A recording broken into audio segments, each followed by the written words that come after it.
আপু আপু আমাকে বের করার ব্যবস্থা কর। গাড়িতে যখন তখন আগুন লেগে যাবে, তুই গাড়ি খোলার ব্যবস্থা। আপু গাড়ি তো বাহির থেকে খুলতেছে না। আমি এখানে আর একটু থাকলে দম বন্ধ হয়ে মরে যাবো। আচ্ছা আমি দেখতেছি।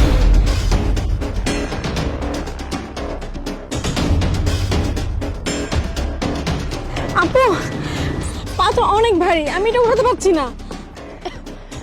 আমি আর সহ্য করতে পারতেছি না।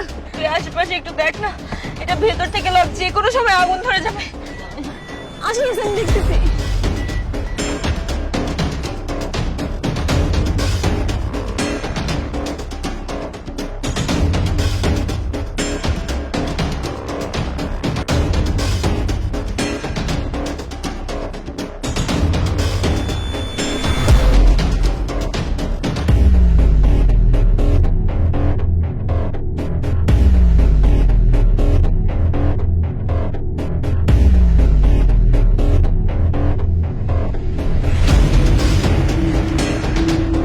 আচ্ছা রফিক ভাই, আপনার সমস্যাটা কি বলেন তো?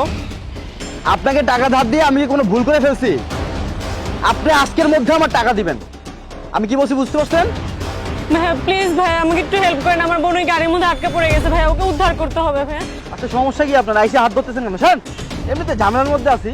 ভাইয়া প্লিজ আমাকে একটু হেল্প করেন ভাইয়া। বুঝলাম না, আপনি যাইতে বলতে জানেন, যান যান।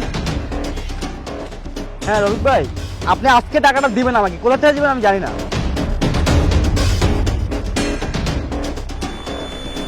তোমায় কতবার বলেছি লাইটগুলো চেক করে দেখতে, তুমি এখনো একটা লাইট চেকও করে দেখলে না।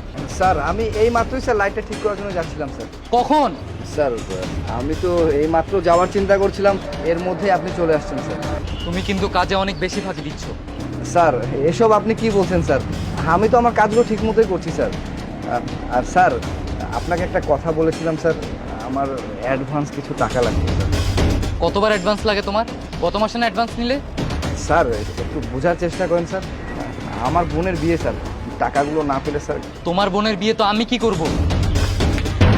ভাইয়া ভাইয়া আমাকে প্লিজ একটু হেল্প করেন, আমার ওই বোন গাড়ির মধ্যে আটকে পড়ে গেছে। কি আজগবি কথা, গাড়িতে কিভাবে আটকা পড়ে?